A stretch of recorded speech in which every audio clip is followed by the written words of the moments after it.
Are you ready for the surprises we have in store for you in this show? I hope not. I'm looking over my shoulder. Yeah, there's no. Here we go. Oh, there's no cake this time, but we're just going to do the that bang, was bang, in the bang, middle bang, of bang. a highlight. I was giving it to a Cowboys fan for the Giants being 1-0, and they're 0-1. Oh, yeah, baby. That's right. And we're 1-0 on this podcast. We didn't play anybody, so we're winning. That's for sure. Yeah, no one showed up. No one showed up. They would default by victory. What do they call that? Like forfeit. Forfeit. Thank you. Thank you for that word. And my brain is still working this morning. Yeah. Late Sunday night. Chris Simms, Ahmed Fareed, Chris Simms Unbuttoned. Hope everybody's good out there. Well, it's crazy. You worked all day. I saw you on my TV all day yesterday. Yes, right. The pregame show to Sunday Night Football. Right. And then you're doing the postgame show on Peacock with Catherine Tappan, as we saw right there. Which is fun. No cake attack. No cake attack. Maybe because they saw how freaked out you were when Morgan over here just walked up with a cake. Yeah, right. I don't know. I definitely was freaked out. You don't like cakes anymore. Well, and when they said surprises for we got on you, and then I hear somebody in my ear, and I'm going, oh no, they're going to try to do something to me. But that was a nice surprise there. That was good. See, I was reading the highlights, talking about the Giants, not on camera, and we have a young woman in the crew that's camera, does a lot of the wires, all of that stuff. Yeah. She's a big Cowboys fan. She's really a cool girl, right? And I like to, I'm a Giants fan, and whenever Dallas struggles, I like to give it to her a little bit. She's wearing her Dak Prescott jersey last night underneath her work stuff. So in the middle of the Giant highlights, I'm going, gee, man, and we're 1-0, I'm off camera. And I'm doing this to her, like, to have fun. And, of course, there's cameras there recording me, so they still got it. And they put it on TV. I like that. I like that. And I like this evolution in sports media, kind of where we're not robots. Yes. Right? We got into the sport because we were rooting for players and teams. I'm a Detroit Lions fan, reluctantly. But I like that, and we can show it a little bit. Yeah. It's You're a human being. It's raw. Who cares, right? Exactly. It's football behind the curtains. It's whatever. It's a lot of good. It's a lot of fun doing our job. There's no doubt about it. And yesterday was a lot of fun. Oh my gosh! Oh, so I'm insane. I'm so glad you woke up. Yeah. You and Pete working late into the night. Well, I feel you're guilty. Both here. I feel guilty because you work late into the night and have baseball games, but you still get here on time. Yeah. I do not do that when it's my turn to get here on time. That's okay. It's a podcast, so I'm always like, there's no hard time. This isn't PFT. Exactly. Where in the morning I really have to stretch for 7 a.m. live TV show. Exactly. And here's the deal. Even when you don't have the late night, sometimes you still struggle to get here on time. So it's not even that unusual. Yeah. So we're used to it. All we're right. not mad about that. I still feel guilty because of you. Yeah. Don't feel bad. Don't Okay. feel, especially All after. right. Feel bad other nights, not when you're working till 1 in the morning. Okay. All right, but cool. I am so pumped. Yeah. To talk about all these games. We'll talk about every one of these games. That is our promise to you, the homies out there. We're even going to hit on that Thursday game, which is almost like a no-no on this podcast. Yeah. But we're going to do we it need to because go it was, back to it. it I was was Bills there in and Rams. person. Right. No doubt about it. So Kristen's in the control room punching the buttons. This is going to be a 3.5-hour podcast. Let's do it. No, hopefully it'll be a little quicker than that. But we do want to get through all the storylines. And if you're new to the podcast, welcome. Welcome. But what we try to do here is add a little perspective to what you've already seen. Right. And so you've probably already seen the highlights, you see the numbers, you see the stats, but we're going to get into Chris's head on some of the narratives. Maybe they're wrong. Maybe they're right. Maybe there are trends that are right and wrong. And so we're going to go through every game. Now, you have not watched every play from every game. No. But you've seen enough here to know when the media at large and the fans are maybe speaking the wrong thing or speaking the right thing. Yeah, no question about that. Had all the games on in front of me, have a good, feel for all of them, especially the major football games. And then even as the games are over throughout the day, the good thing is here, we're working at a TV company that I still get to see a lot of these games as even the day goes on, different highlights, things like that, to where I go, oh, I missed that play. Oh, okay. So, but either way, my main goal during the 1 p.m. hour when there's 9 games going on is just to write down themes of the games and the things that jumped out about the game, not into every little detail. Hey, that's what our Wednesday podcast will be about. When we break down the film, I'll really get into, oh, wait, they played this coverage, or whoa, they messed up the clock management here at the end. I didn't understand that. Here, I'm just going to tell you about things that impressed me about the game, things that I felt like didn't impress me as far as team mess-ups, blow-ups, whatever else, and just some of the obvious things that we saw on Sunday. We're going to do it with damn okay players that made you go, damn, okay. Okay. Give me the headlines. Pete has got a couple great headlines for a couple of the games. He really here. does. We'll do, we have victory lap that we do throughout the year sometimes. We got big comebacks we'll group together. So Pete has laid this out professionally, even with very little sleep last night. And we're going to start with the big upsets. Yes. And we're going to start with one of the most interesting games. Sometimes it was frustrating to watch. Right. The Steelers with the upset of the Bengals in overtime, 23-20, almost one of those games where it seemed like neither team wanted to win. I'm curious your thoughts on this one, your big picture thought, because there's so much that happened in this game. We could talk about this for an hour. Yeah, and a this game half. could go the whole podcast. But this is just my sense of it, Chris. Right. Yeah, off give the it top, to me. I love it. Is I feel like if of any team that feels maybe least panic about a loss in week one, I think it should be the Cincinnati Bengals. Yeah. And maybe the team that feels the least good about a win almost should be the Pittsburgh Steelers. I think that's a good way to put it. I do. And, listen, like Pittsburgh, let's put them first off in the class of, like, teams I would least like to see game one of the NFL season. Sure. Right? It's a little bit like Baltimore, who I got the privilege of playing once in the start of a season, and it's just not fun because their defenses are different than most. There's a lot of moving parts. They break some rules where you go, wait, you shouldn't be able to do this. That's not totally sound, but they take a chance and do it. And, you get sacked for 7 yards because you're like, wait. They don't have all the gaps accounted for. They can't do that. So it's a tough game for a quarterback to start the year with, especially when you haven't played preseason football. But I think, like, your point is real. And I think that's, like, one of the things I kind of was, like, saying on the post-game show a little last night was, like, I don't know. The Bengals, there's a silver lining there, right? In fact, that you played and made that many mistakes. 5 turnovers? I mean, just self-inflicted wounds for the most part. Injured long snapper? Right, injured. And there you were and really probably should have won the game. I mean, no disrespect to the Pittsburgh Steelers, but just hung around and continued to make plays and do that. And then you're right, Pittsburgh, you want to go, hey, that was a gritty performance and way to gut it out. But what? It was 5-0 in the turnover margin, and you had a shamrock up your ass to win the football game. So that's where it is a little weird. There's no doubt. But they're going to take it as a positive. Sure. Where I look at it is I don't panic about Cincinnati. I don't. The way they look as a football team, first off, here's where I'm disappointed with Cincinnati. Read the room. You're playing the Steelers, a team that hasn't been worth a shit on offense the last 2 years, and now they got a new quarterback. You saw that we've talked about it, right? All through the preseason, their O-line's not very good. Like, why so aggressive? Excuse me as I drooled on the mic there. Why so aggressive by Joe Burrow and the offense? And again, I know some of these plays were great plays by the Steelers defense, but I do think this is a game, and especially if you look at last year's game one. What did the Steelers do last year? They went into Buffalo and beat Buffalo. Buffalo was careless. Oh, we're going to put on a show. I'm Josh Allen. Boom, boom. Oh, strip sack fumble. Oh, a block punt.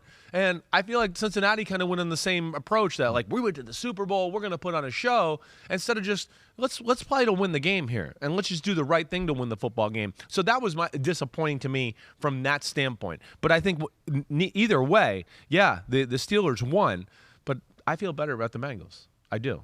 I mean, the Bengals, the defense is better. The offensive line is better. It wasn't perfect yesterday. I know that. And hey, listen, TJ Watt's arguably the best defensive player in football, so he's a beast. And Cam Hayward's damn good too. But I do think it looked better. It has a better look. They were able to open up some holes in the run game. But yeah, when you turn over the ball that many times, I don't care what happens. It's hard to win the football game. Yeah, part of the reason why the Steelers wouldn't feel good about the win is because of the injury to TJ Watt. Yeah. Had to leave the game there. Right. It could be a significant injury, pectoral injury. But the other part is the offense wasn't all that great. I was looking at something here, No Chris. doubt. It was they Couldn't only do anything. converted a new set of downs 52% of the time. That was the lowest in football in week number 1. So they just didn't move the chains all that often. And Minkah Fitzpatrick almost single-handedly won this game for the Steelers. Yeah, really big. I mean, their playmakers did for sure. Whether you want to go Minkah, TJ Watt, yeah. I mean, you're right. Those are their money guys, and they made it happen. But yeah, from the Steelers standpoint, they had a half a drive basically in the middle of the game, where they went on the 7-play, 59-yard drive to go up 17-3. And if memory serves me correct, had a good play where I think it was Chase Claypool on the little like reverse or sweep for like 15 to get it going a little there on that. It was that drive. But other than that, yeah, it was Strugglesville. There was no rhythm to their offense, no holes in their run game. And to me, it looked like, I don't know, could Pittsburgh throw a ball down the middle of the field or anything like that? Every ball was outside the numbers, jump ball type of thing. So, yes, I was not overly impressed with Pittsburgh, but that's Pittsburgh. When you got a tough SOB like Mike Tomlin is your head coach and then Brian Flores is a linebacker coach, they're fine playing that. We're just going to knock your head off and make some turnovers and make some plays with our studs on the defensive side of the ball. And, I wouldn't be surprised if they won a few more games like this year. But the TJ Watt injury is huge for them. Yeah. You mentioned that run by Chase Claypool, right. 12-yard rush. Right. 21 miles per hour. Yeah. The fastest ball carrier this week in the NFL. Wow. He was number one. We could see more of that, right? If Najee Harris is out, they're going to get creative with that offense, you'd have to think. And I would think so. He might get a few more carries in that offense. There were some things that happened for the Bengals here, too, that Zach Taylor is drawing criticism for. Yeah, go ahead. I think listen, this is my point about their approach to the game in general, but I know where you're going to go with this. There are a couple calls here. Right. Let's go to the one with about 3 minutes to go. Right. It was a pass down to the 1-yard line. I think we have a picture of it, Kristen, here, where Jamar Chase caught it. It was a big gain, 12 yards. They called him out at the 1-yard line. If you're watching here on YouTube, which, by the way, we have over 50,000 subscribers. Well done, homies. Wow. We do. We Way made to it. Go. Good job. We really, we went up the totem pole in a hurry here the last Very few fast. weeks. 53,000, Pete says. So wow. we don't ever have to mention it again. You, Reed. We don't have to do you again. We did it. But if you are watching on YouTube or Peacock, you see it looks like from that picture he's in, it looked like the replay he was in. They didn't challenge it. No. Part of me is like, okay, he said after the game things are happening fast, and it's 1st and goal from the 1. You figure, all right, we're going to be able to just punch it in there. You don't want to challenge something, lose one of your timeouts, end of the game, you're down. Maybe you'll need that later. Right. I don't think that's as egregious. Now, they ended up not scoring on that possession, but did later on in the game. Yeah, they did. They got lucky to get the ball back. And we were kind of talking about this a little bit before the show started because on the next series, so they score the touchdown, or they don't score the touchdown. He throws a ball into the left corner on 4th and 2. And then the next drive, they're not going to get the ball back with as much time left with the fact that Najee Harris got hurt. That helped him. That helped him out, seriously. So that was he bumbled that situation. And my big thing, too, here is, you're right, it wasn't like the most egregious ever, but what was the hurry, first off? What was the hurry to line up and get to the line of scrimmage and not give it a good look? Yeah. Second thing is, in the NFL, don't ever take anything for granted. Scoring from the 1-yard line can be extremely hard because first off, everyone thinks, we'll just run it up the middle, and you think you're just going to run it up the middle, a bunch of crazy like the Pittsburgh Steelers, and you think they don't think you're going to do that too, right?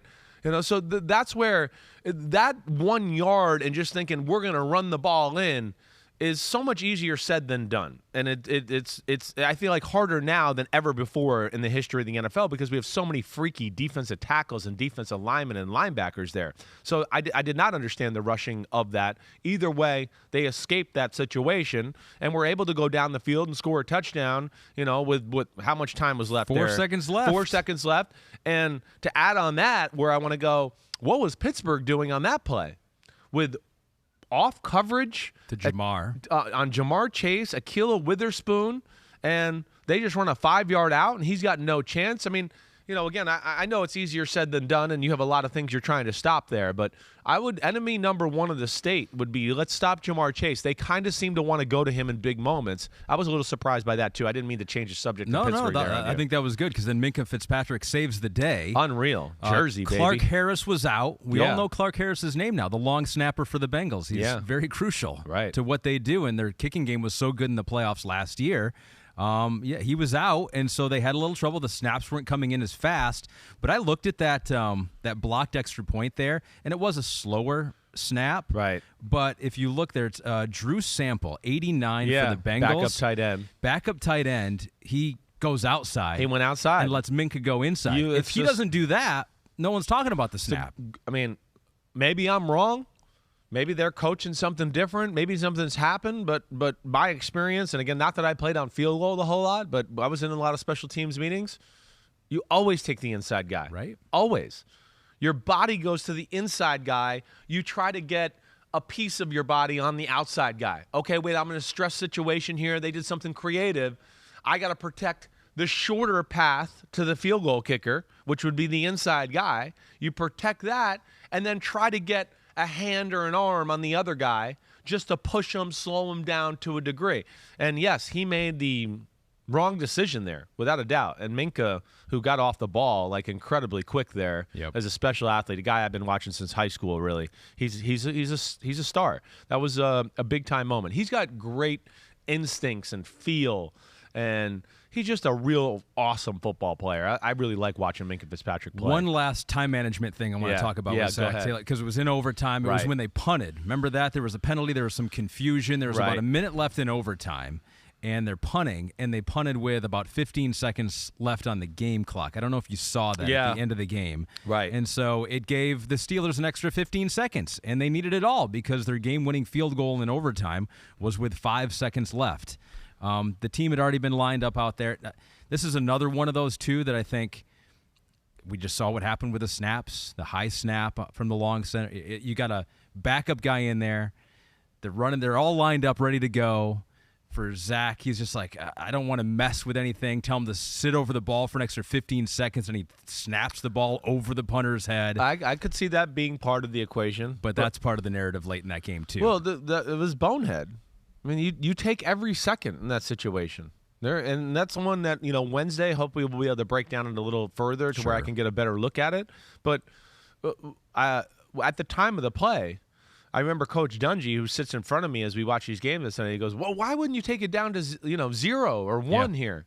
And, of course, it came back to bite him in the ass. It did. And, hey, Chris Boswell, like McPherson for the Bengals, and like Justin Tucker, if you get them in the fucking zip code, watch out. That's all they want. I mean, if you get them within 60, 61, 62, they got a chance to win the game. They're really a weapon that way, and Trubisky hit a few big passes, and that was that. And it was a big-time win. But, yeah, the Bengals played poor.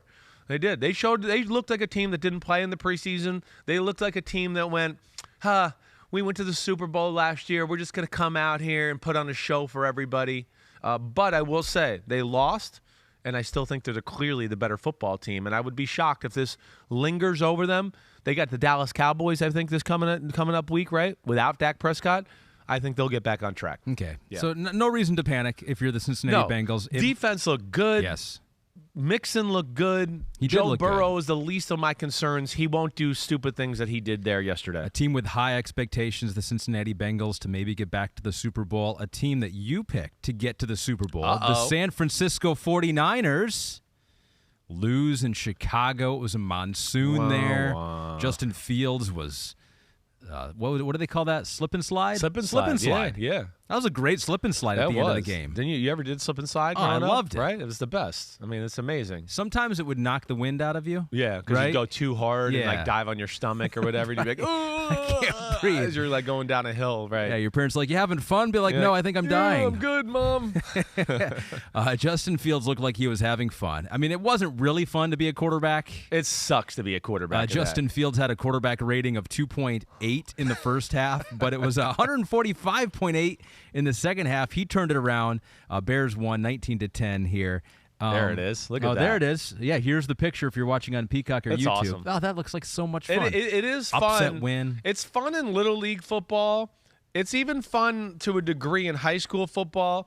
It's not fun once you get to college or the NFL and your life depends on it, and passing the football is a real part of your game. Playing in the rain. Playing in the rain. Exactly. Like, it's fun. It was terrible. Everybody else might be having fun out there, but the quarterback's literally every play in a normal game is stressed out. But in a game like that, you're, oh my gosh, am I going to be able to throw the ball? Oh my gosh, am I going to be able to get the snap from the center? It just adds to the stress of the day there.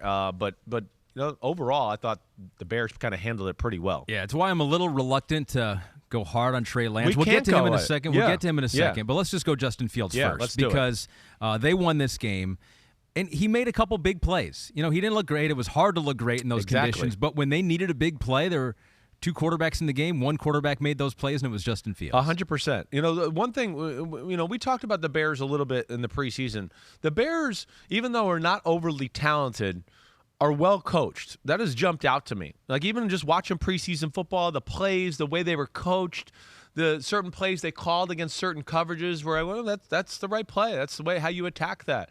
Defensively, Eberflus, it's a defense that, in years past, sometimes I go, I wish they would do a little more and be a little more creative or do something crazy. But they're always sound. They make you earn it. You're not, there's very rarely you're going to get people that just pop wide open against their team in general. And then when you add a guy like Justin Fields and, the way I played yesterday, I mean, Justin Fields just continues to impress me. He really does. He's, I look at him and just go, man, he's got a calmness about him and a self-confidence about him that I do think kind of permeates throughout the rest of the football team. And his plays were the difference in the game. They were. I mean, them down 10-0, really being able to do nothing. And, I knew he threw the interception early on in the football game, and that was a bad mistake.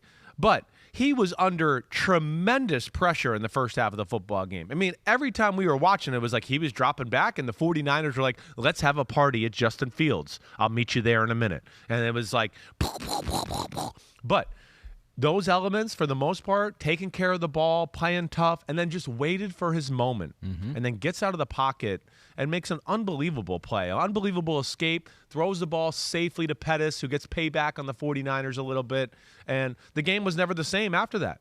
The total momentum swing, and the Bears defense, I think, got a good feel for how the 49ers were attacking them, and the 49ers couldn't get much going on that side of the ball. Yeah, both those touchdowns for Justin Fields on third down. 3rd and 9 with the scramble to Pettis, and then St. Brown, 3rd and 2. 3rd and 2 play was very impressive, and let me just say this why I liked it so much. It was I want to go back and make sure. I believe it was like a Seattle beater, right? On that play, I'm pretty sure the 49ers were playing Seattle 3.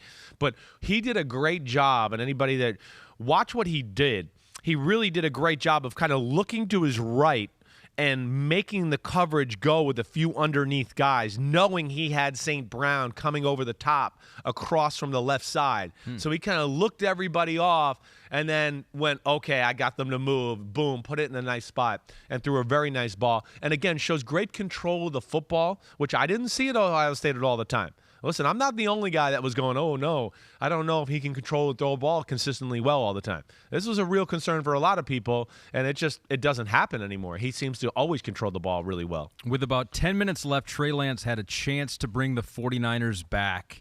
He was picked off by Eddie Jackson, who was just reading his eyes on a third. Yes. 3rd and 5. Real problem for him. Bobachter. Yeah. Bobachter. I don't think you read that right. You need to practice that one. I'm disappointed in you. Bobachter. Bobachter? Pete, what would you say? Bobachter.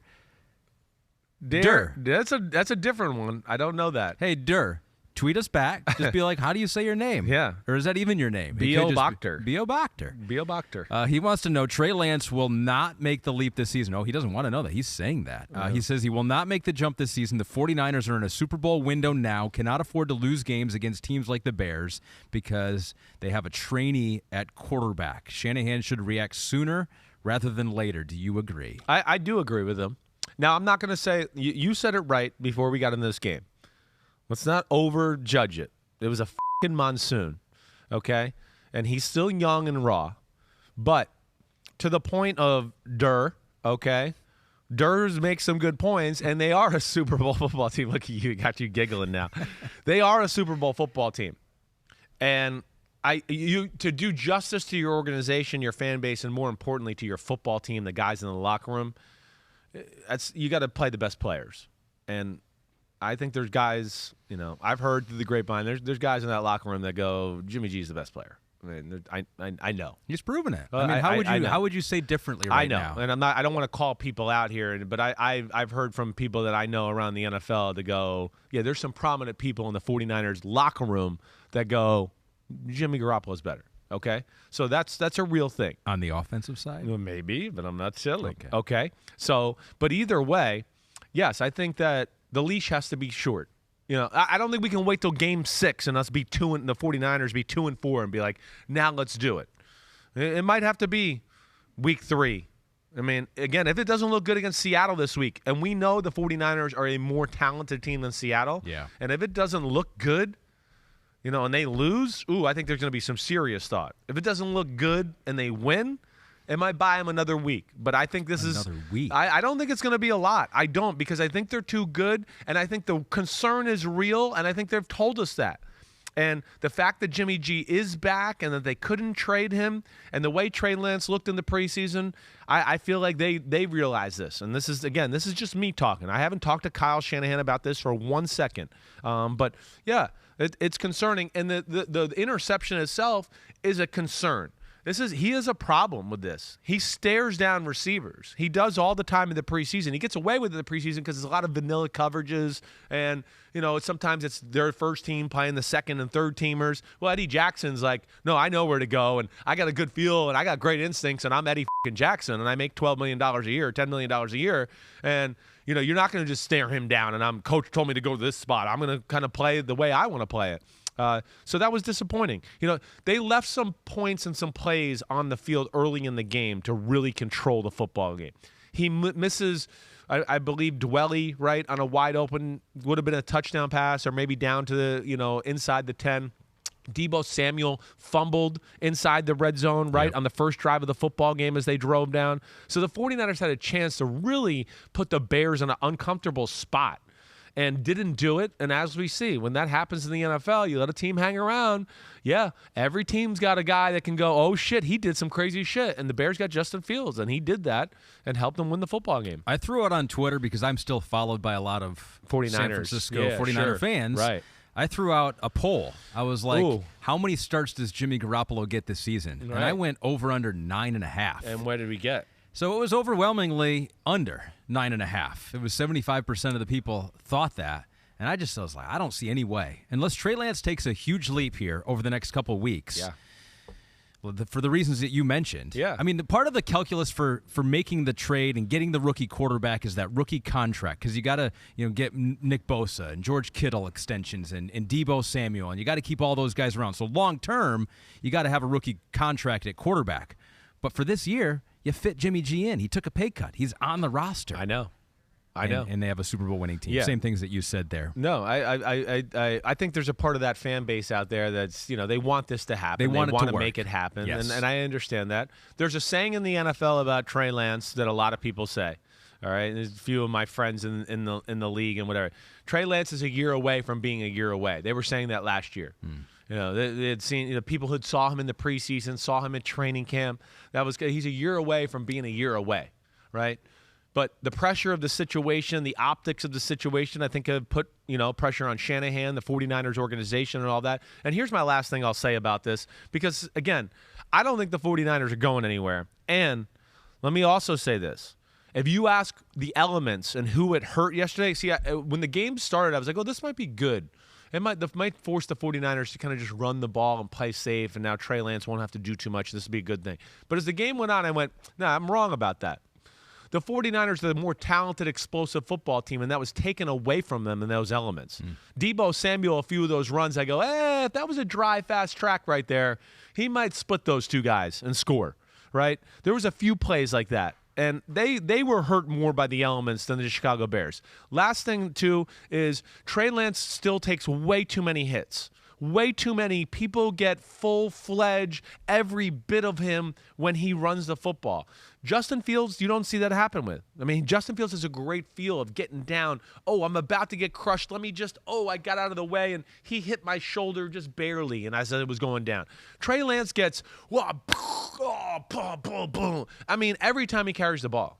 And that, to me, goes back into he's not a natural quarterback. He's still working through some of that stuff, and that concerns me, and that's one reason it's good they got Jimmy G there, too. 49ers hurt themselves with penalties, too. They had 12 for 99 yards. The Bears just had 3, none after halftime. So you were upset and disappointed for your friend Kyle. Yeah, I was. But you were happy for yourself. I was. I like where we're going with this. The Giants, another comeback. They're in the comeback here. For a while there, I was like, it's not going to happen. They're the Giants. I've been watching the Lions my whole life. Teams that know how to lose, know how to lose. And The they get close, G-Man. but they pulled it out. Me and somehow. Morgan yesterday, we were the only ones, and Pete, it was us three rooting for the Giants yesterday. Morgan was wearing an NBC sweatshirt the whole day, and as soon as the Giants won, she took it off, and she had this Giants shirt on. And I was like, wait. She wanted to wait till we got the victory before, I guess. It's very smart. Very smart. The Giants did get the victory, 21-20 over the Titans. Took into the last second. I mean, it still looked like the Titans were going to pull it out. 47-yard field goal from Bullock. Yep. Missed it. Game over. The Giants came back, and it wasn't like they played a perfect game. Daniel Jones, an interception in the end zone. What's your feeling on the Giants? Brian Daboll's first game. What a great way to start. I think the first thing is, if we got out of this game and you went, wait, there's a team that's going to rush for 238 yards. Tell me who that's going to be. And if somebody went, it was the Giants, I would have get the out of here. You're smoking crack. You're crazy. The Giants rushing for 238 yards against the Tennessee Titans? That's insane. No way. So, that was the shock of the day. And then Saquon Barkley with 6 rockets up his ass. That was fun to watch. Saquon Barkley's back, everybody. I mean, back. He's always been in the conversation for the most talented running back in football, and now that he's healthy, you see what he does there yesterday. Daniel Jones, I thought, played very good other than the interception, where he had Saquon Barkley. He needs to throw it like 2 seconds earlier. He waited till he got in the end zone and the coverage got there. If you watch back the play, you got a little wheel route coming out of the backfield. If he just hits him at the 4-yard line and stops him, he's going to score easily. So that was his one bad moment of the game, certainly. But I just thought the Daboll effect was real in this, that first off, the O-line was better. There's no doubt about that. Let's get the ball out of Danny Dimes' hands quick. Okay, we got a little feel. Now let's take that shot to Sterling Shepard, where the O-line's where they're getting in their groove a little. We're protecting a little better. Let's call that play that we knew was going to screw them over. Boom, little corner post up the field. Boom, big touchdown. That you saw a little creativity on the defensive side of the ball. The Giants certainly weren't overwhelmed by the run game of the Tennessee Titans. So there was a lot of positives there. Tennessee probably, had a little bad luck on their side in this football game, no doubt about it. But, overall, it's the fact of the way the Giants looked physically, the way they were coached and they approached the football game, I thought was all really, really impressive. It was awesome to see them get the victory. And then, of course, come on. I mean, Daboll, I want to say something inappropriate, but I won't. Why? That's all right, what you Bobby do. Big Nuts over there just going for 2 and the win on the road. You happy I said that That might now? be one of the least inappropriate things that you've you're said right. on this podcast. Bobby Big Balls, Brian Daboll just going for it, going, screw it. Let's just screw it. Let's go for it. And having a play that he has confidence in and really very creative, Kansas City-like, right? You think it's, here's the sprint out pass by the quarterback, and he throws it kind of behind him to Saquon, who makes a nice physical run. Yeah, it was that to me is like, for young teams trying to find their way, we've talked about this with the Jets and other young teams. You got to find a way to steal a game early in the year to build some confidence a little bit. And that was big for them and their culture, right, as they say.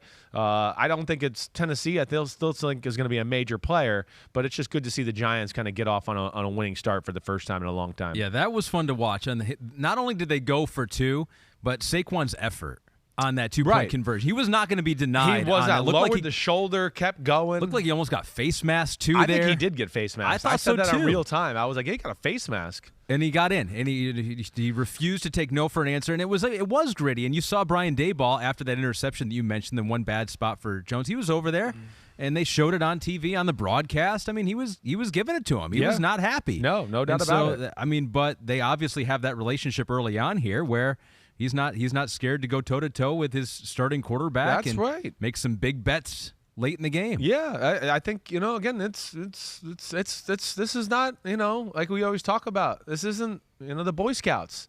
It's sometimes you got to get yelled at. Sometimes you got to be like, what the are you doing there? And that was a what the moment by Daniel Jones, who other than that played really well. I know he got strip sacked at one point. That was not his fault. The left guard got beat by Jeffrey Simmons in like 0.2 seconds, and he got hit and blindsided. But all in all, I thought it was a really good start. But the marquee moment and player of the game was Saquon Barkley. Yes. And the fact that he, on that one long run, which was, I think, 60, 65 yards, that really changed the football game. They were backed up. You were going, man, Tennessee's controlling this football game. He breaks that run. They get a touchdown, and all of a sudden, oh, it's a one-score game. Oh, okay, the Giants are hanging around. And all of a sudden, the Sterling Shepard bomb happens, and you go, oh, crap. Giants got something. A little bit like we just talked about with the 49ers and Bears. One team kind of controlled it, but didn't kind of stomp the team away. You let a team hang around in the NFL and watch out, and that's kind of what happened to them. It's one of those games, even if the Titans would have won, we would have been talking about the Giants. We would have been talking about a lot of the same things there. I think so. Positive for the Giants, maybe some worrisome signs for the Titans we'll dive into, I'm sure, as the week goes on. Now it is time, the first time of the 2022 season, it is damn okay. Damn. I'm okay. Damn. I'm okay. Yeah, no, I mean, yes. I'm okay. The legal gambleizing. Oh, baby. I am Chris Simms. I'm okay. Damn. I'm okay.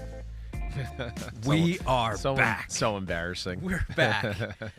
We are back. It is damn okay. If you're new to the show, yep. Welcome again. Welcome. Glad you're still sticking with us here. And this is the part of the show where these are players that jumped out to you when you're watching the game. You're like, oh, damn, okay. Yeah. He has shown up. He is playing. He is ready to ball out. We've said that in the past with Juju Smith-Schuster when he was with Ben Roethlisberger and the Steelers. Looked like he was an up-and-coming wide receiver, one of the stars. Right. Some injuries.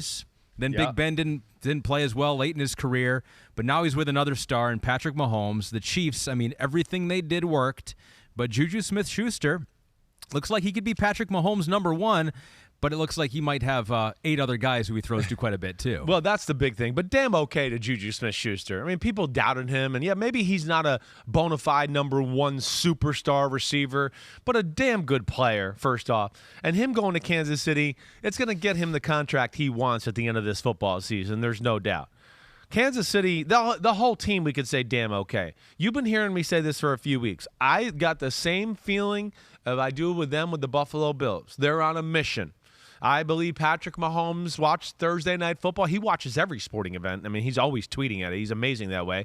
I know he watched, and he's going, I'm going to show that boy Blue that I'm still the boss around here, that I'm the man in red is better than the boy Blue. Yeah. Why is Chris calling him his boy? I thought I was his boy. Yeah, right. I know. Well, he's my homie. He's not my boy. He's my homie. But the Juju Smith-Schuster is just a perfect fit for this offense. He really is. He gives them an over-the-middle presence and a little bit of a big guy presence on the outside if you want to throw a back shoulder or anything like that. But he's a good route runner, and he's tough over the middle.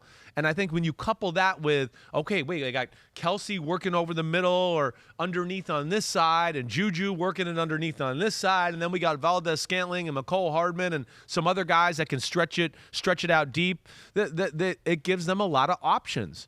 And I am one of those that you've heard me say, I don't know. You know, I think Tyreek Hill is the absolute shit, and he is the man. But I just look at it and go, I think this is going to be the blessing in disguise for the Kansas City Chiefs. And I don't say that lightly, especially with Tyreek, who I've so long been like, he's the best receiver in football, and you got to give him more respect.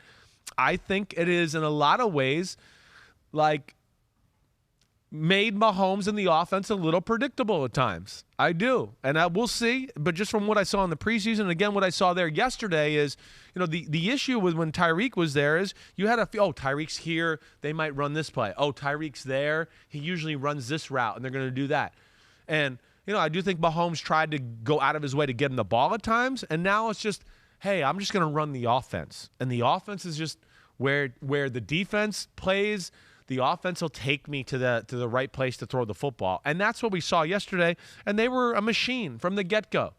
Totally outclassed the Cardinals. I mean, 44-21 is like misleading to a degree. I agree. You know, it wasn't even that close. It was late bullcrap touchdowns by the Cardinals to even make it look like that. It was late in the game where I think I was watching it was like Next Gen Stats had the Cardinals. They were down 37-7. Yeah. And they gave them a 1% chance to win. I was like, no way. That's I was like, way there's too no high. way they have a 1% chance. There's no chance they win this game. Right. No, I mean, he was awesome. It's interesting about it's like this idea of gravity, right? It's like the Chiefs feel like they have to feed Tyreek Hill. And part of it is because if you lose a game or if you have a bad offensive performance and you didn't really feature Tyreek Hill, you look like a bonehead. The pressure's on. You right. lost. Why, right. How could you not throw to Tyreek Hill? Exactly right. The whole week is dominated in the headlines to your point of, wait, we got to get that guy the ball. How could they have done that without Tyreek Hill? And then it becomes all about that. And, of course, the defense knows that. They're reading the same press clippings, and they understand there's pressure on it. So I think it's a valid point by you, for sure. Dirty Monkey 443. We got great names from awesome. our homies here. Mahomes going to set records again this year and was on fire yesterday. Is this the best team Mahomes has had since he has been starting? That's a tough thing to say. Of course, I'm not going to say it's better than the team that won the Super Bowl. Right. Or even that team that, was the number 1 seed the year before that, and they lost to the Patriots in the game that D Ford jumped off sides. But I think the potential's there. I do. I think that's what I love about they in the midst of going to Super Bowls and AFC Championship games, have kind of like flipped over their roster in a lot of key areas to where I go, yeah, it's special. I mean, the damn young corners they got are really good. The kid from Washington State, 35, I can't remember his name off the top of my head right now. He's a baller. We've talked about McDuffie, Karlaftis. They got big people in the middle. I like the linebackers, the safety. How about Bucker getting hurt and Reed is kicking field extra points and knocking it through, the end zone and touchbacks. But I think that. Yeah, there's potential there at Dirty Monkey 443. I don't want to go there yet, but I do think I look at it and go, offensive line, as you've heard me say a lot, is special. The group of running backs, Clyde Edwards-Helaire was impressive in the game. First, it looked like he has put some effort into, let me stop being so quick and breaking everybody's ankles and just a little more, no nonsense north and south and go that way. And I think that's going to help them out. And then you talk about, Jody Fordston and some other just under-the-radar contributors in the past game, too. I just look across the board, and yes, I just think the Chiefs are really well-built. I think Mahomes and Andy Reid are on a mission, and there's some real potential there at Dirty Monkey. On defense, you mentioned the young guys. Jalen Watson is the guy that you were thinking of. Yes, exactly right. I mean, he's a damn good-looking guy, too. 7th-round pick. Their first-round pick was George Karlaftis, had a quarterback hit, pass defensed. So there's some young guys on that defense. You feel his presence on the field, no doubt. A lot of positives there. The Cardinals were without J.J. Watt, but even with him, I don't know. It might be some tough sledding for them. I think they're definitely a team to watch for here. We went through our playoff thing, and I don't think either one of us were all that impressed with their roster. No, when you had to break that down. That's why I didn't pick them. I mean, they're a team that I would be like, all right, you got Kyler, you got some pieces here. I might get them to squeak in, but looking at their overall roster and the position groups, it's just like there's not many that are even average. No, O-line's okay. We like James Conner, but after that, I think there's a drop off. Receivers, there we are. Rondale Moore here, he can't play. Small guy, can't play. DeAndre out for a little while. You got to just ride, Dortch and Marquise Hollywood Brown. That to me is not going to be like, oh, watch out, defenses. Yeah. You're in trouble. And then, we talked about big people lost in the middle. Jordan Hicks missed in the middle. J.J. Watt, calf pull. No disrespect to one of the greatest defensive players of all time, but I've seen that's an old man injury. That's what happens to old men in the NFL. They start to pull their calf muscles. That's what happened to me like 2 years ago, just running up a hill out of nowhere, and all of a sudden it pulls. Right? It's always the old guy in the team pulls the calf muscle. Almost every team I was ever on. Yeah. Almost every team is crazy. And like you get towards the end of the training camp, and it's like, oh, guy that's oldest on the team just pulled his calf muscle. Shocker. Right? It's one of those weird things. So, yeah, there's at least some JJ concerns. did it playing football. You just did it running up a hill. So maybe you're a little older. Yeah, right. When that happens. I'm not trying to compare myself to the physical prowess. Yeah, some concerning signs for the Cardinals, but everything good for the Chiefs here. Everything good for Khalil Mack, who's got a lot of former teams now. He can ball out against the Bears, be like, my former team. He did it against the Raiders. We're going to give the damn okay to the new Charger. 3 sacks, a forced fumble, his second most sacks ever in a game. He did have 5 back with the Raiders in 2015, so they remember that game. They're like, oh, here's this guy again. We never should have traded him. The Chargers won a close game. Raiders kept it close. Give some credit to Derek Carr trying to get that relationship with Davante Adams right away. But the Chargers pulling out a close win, something that they haven't necessarily done in the past. No, definitely. And I think that's where you get into the pass rush tandem they have. That's where they're going to come into play here. They're closers. That's why you want those type of guys. That's why you see, hey, the Raiders went out and got Chandler Jones, right, to be opposite of Max Crosby. The NFL, as we've talked about so much, is set up for the fourth quarter for the quarterback to take over right now. Well, how do you combat that? It's island corners are not going to really get it done. Coordinators, receivers are too talented to just think, oh, we got Deion Sanders over here and he can cover everybody. Okay, maybe Deion can, but that's like, the greatest corner in the history of football. So so what's the next move? All right, we just got to get guys that can get after the quarterback. We got to have some depth and some fresh bodies and some studs who can get there, and that's the approach they're taking. And they have a good look about their football team. Herbert is unbelievable. I mean, he's an absolute machine. And as you've heard me say before, he's the best pure in-the-pocket passer in the game. When the pocket is clean and there is somebody open or barely open, Justin Herbert hits the bullseye every time, right? Now, he might not be the best of, I'm on my back foot, or I got to throw a sidearm, or when I get outside the pocket, watch out here, right? He's dangerous, don't get me wrong. I just don't put him in Mahomes or Josh Allen's class when it gets to that. Right. But when things are clean and he's got a little place to step into the ball, forget about it. He's going to hit the bullseye every freaking time, and that's how he started off the football game. I still worry about them not being able to run the football. I think that was a little bit of an issue there, too.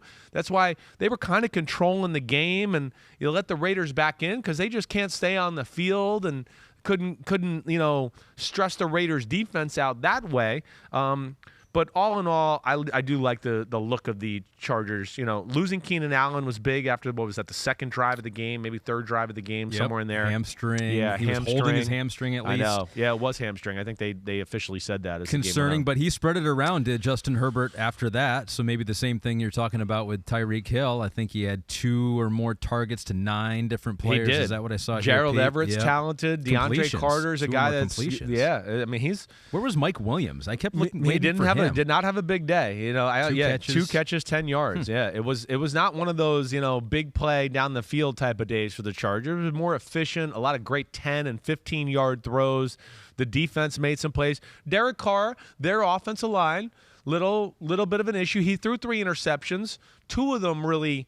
Well, only one of them cost them a little bit, I should say. The one at the end of the first half, I think that was a huge turning point. 1 minute left in the half. Was that the Drew Tranquill one? Drew Tranquill that was. Got it. And no then, doubt. And then the Chargers still had to do some work, but 23-yard touchdown to DeAndre Carter. That was the 17-3. interception that was the big one of the game. You're exactly right. I was just going there. He had the other one to Samuel where he underthrew Davante Adams, where – again, they had a little momentum, and it seemed like they were, about to drive and move the ball down the field, and he had him. They had the right play call. He just didn't throw it out there far enough, and Asante Samuel did a good job of going to get that one. But, the Raiders, I still think are going to be dangerous. I do.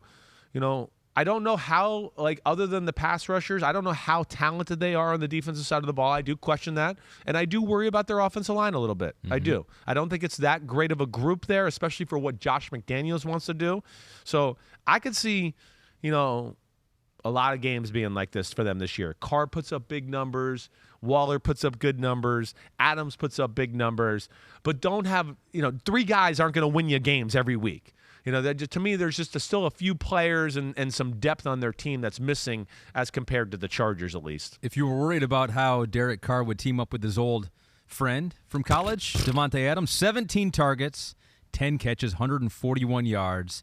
He was targeted on 46% of his passes. So I was looking at the air yards. He had 58% of the air yards in the game. Yeah. Intended air yards. Yeah. Third most in the NFL behind A.J. Brown, Justin Jefferson. Last year had 35% with Aaron Rodgers, and we thought that was a lot. We thought he looked for him almost every other play. Tripod 2X says, I thought the Derek Carr, Davante Adams connection was going to be overblown. I was wrong. Yeah. No, don't get it messed up here. No, Davante Adams is made for Josh McDaniels' offense. He's made for it. McDaniels is a master in attacking defenses in the pass game, and he's a master in teaching the receivers how to run the route appropriately against the coverage, right? Hey, I know we all want to run a 20-yard crossing about a certain way. McDaniels has ways of, if it's man-to-man, I want it like this. If it's cover 3, I want it like this. If it's cover 2. And these little nuances are, when I got with him, I was like, damn. Guys open every time when we do it that way in this coverage, like every time. And in other offenses I was in the past, I would go, he'll never be open. That's just not going to work. Oh, wait, you told him to, straight stem it up the field and push inside a little bit more, and now it's wide open every time. McDaniels is a master at that stuff. And then Adams, of course, is a master at running the routes, and he's coachable. So he listens and goes, damn, okay, that makes sense. I'll do that. And then, it's not a mistake. Wes Welker caught 97,000 balls, and Julian Edelman caught 97,000 balls in New England with Josh McDaniels. And then you couple that with the Gronk thing, which is now Darren Waller. Like, he's going to play mind games with defenses. Oh, here's Davante Adams underneath running some intricate route. Oh, you doubled him and squeezed on him, whatever. Yeah. Oh, there's Darren Waller down the middle wide open. He's going to play games with people that way, and we saw a little bit of that yesterday. Yeah. Pete confirms it is squozed. Squozed is the proper way to Squozing. say it. And Hunter Renfrow didn't even feature really in this game. 3 catches, 21 yards. You figure he'll have some games where he will be like some of those guys that you mentioned. You make them defend something, right? Ride it. You ride Davante Adams until now the next week you go, okay, they're f***ing doubling him every play. Now this is where Hunter Renfrow comes into play. But don't just call plays for Hunter Renfrow because, we got to get Hunter the ball. You go with your studs until somebody takes it away. And that's what I love about Josh. Josh is going to be like, oh, wait, he had 44 catches in this game? So what? You didn't stop him. So what? I saw him do that one year with Brandon Marshall when on the Broncos. Brandon Marshall had 22 receptions in a game when we played the Colts one year. In 2009 when I was there. He had 22 receptions in a game and dropped like 2 or 3 more. That's crazy. Yeah, but it was, he was just like, well, they're not going to defend him. He's our best player. They're not going to do anything special. I'm going to keep calling these plays. And he'll do that until you take it away. J.C. Jackson did not play for the Chargers in this one too, and their defense still looked good. Yeah. So that was an impressive win for the Chargers over their division rival, and the Vikings also got a win over their division rival, the Packers, 23-7, dominating performance. We got a damn okay. Yeah. Skull Freak wants to nominate Zadarius Smith. He got after Rodgers on a consistent basis. How about that play where he easily got past the guard, smashed A.J. Dillon to the ground, got to Rodgers. The dude was on a mission. He was. He's a physical presence, and if he can play like that, yeah, the Vikings defense, or at least my thought of them, will change. Now, there was 2 tackles missing for the Packers. Let's not forget about that. Bakhtiari was out. Jenkins they were both out. Right. So that's not easy, especially in Minnesota. Young receivers, we know all of that.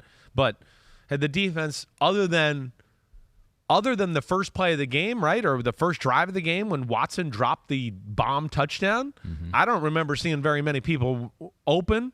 I don't remember seeing Aaron Rodgers sitting back there going, oh, let me pat the ball and move and pat the ball and move and, oh, I'll throw a laser somewhere. He didn't have time to do that. So that was impressive. It really was. It was a great defensive game plan, it looked like, by Ed Donatell, so kudos to him. And then, what I really want to say, I want to even go like harsher than damn okay. I want to go like, damn, what the were you thinking, Green Bay?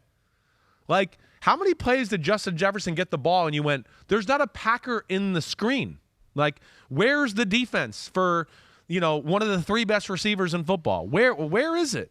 That to me was shocking in the game. So they played zone much of the first half. I guess late in the game, they tried to change it, They tried to go man-to-man. And they put Jair on him a little bit. They asked Jair about it after the game, too. I saw it happening, and right. he said, What'd he say? goes, I don't make the game plan, basically. He said, you know me, I would have loved to have been man up with him, but that just wasn't the game plan. Yeah, there's got to be some different, way to attack them the next time you play them. You just can't let, the one thing is, hey, it like we've talked about, these new coaches have a little bit of an advantage in the first game because it's like, well, I don't know exactly how he's going to call the game or what's he going to do. So there's no tendencies to look at.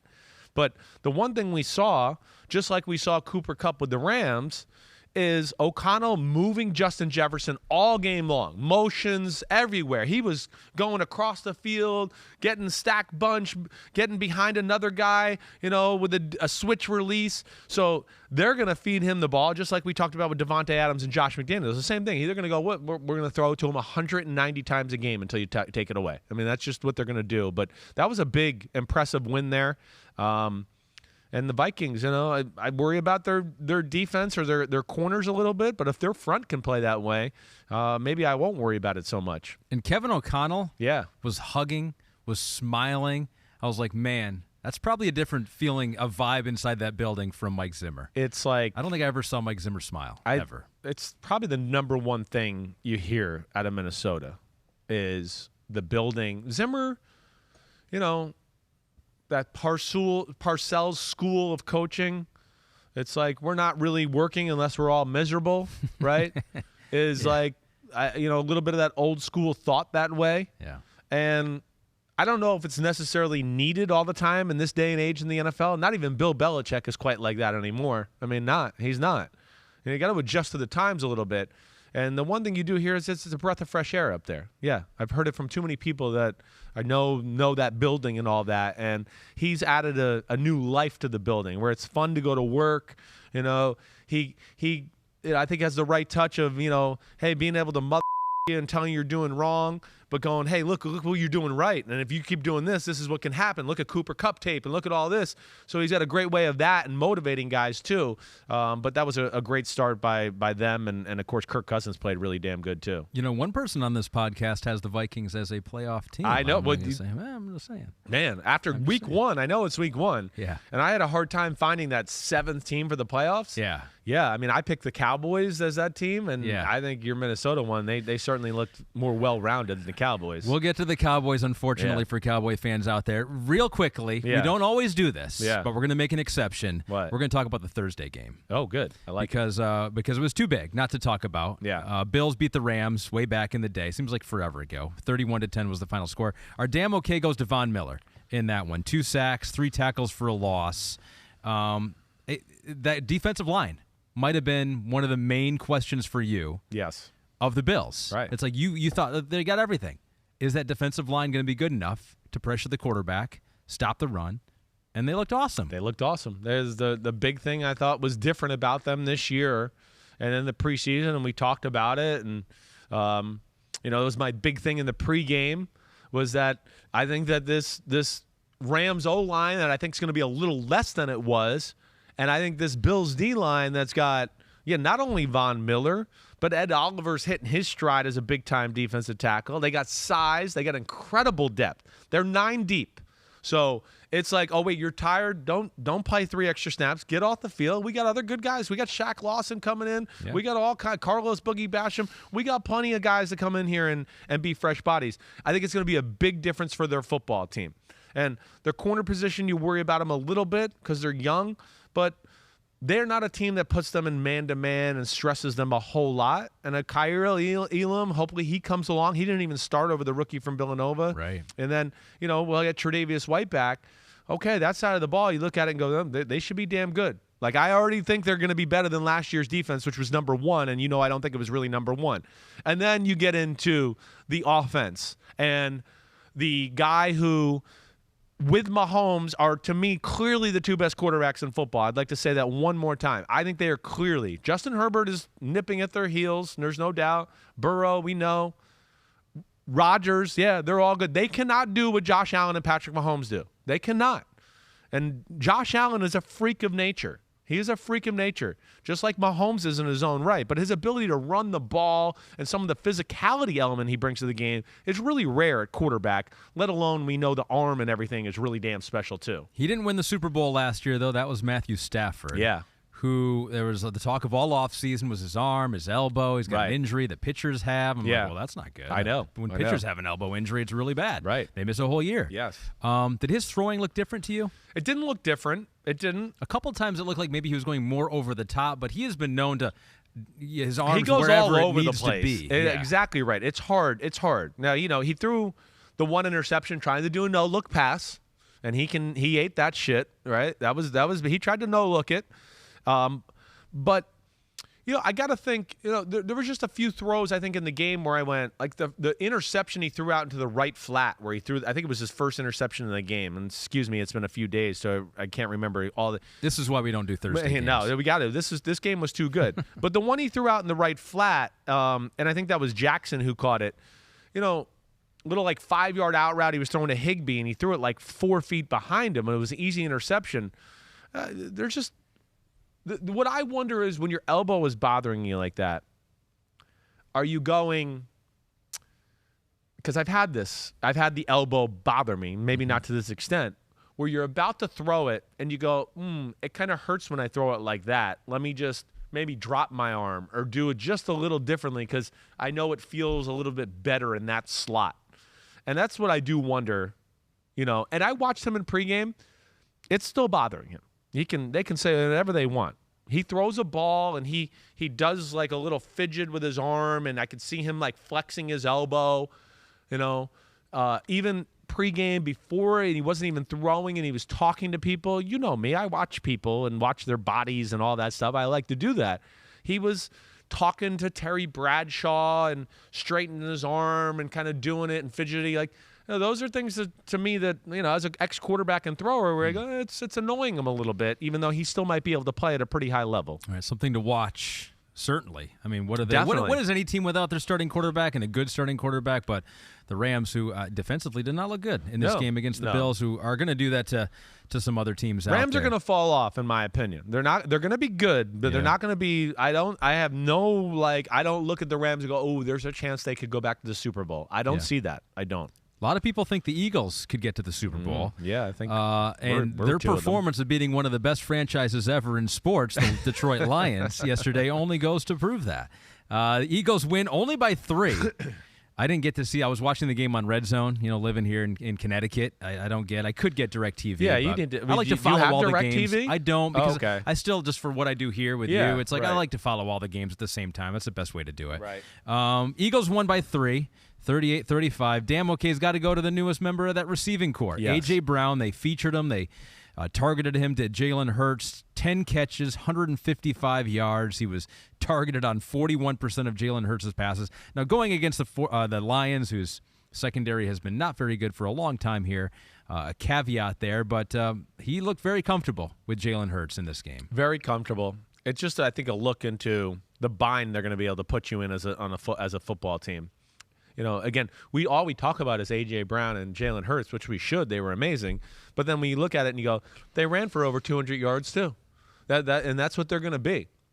I think they're both the same here. We both look at Philadelphia and go, whoa, there's a lot to like about their football team. They're big dudes. They're big dudes, good. Right? They really are. Now, the thing I want to go back and watch a little bit is just, I know the defense let up the big run to DeAndre Swift early on in the football game.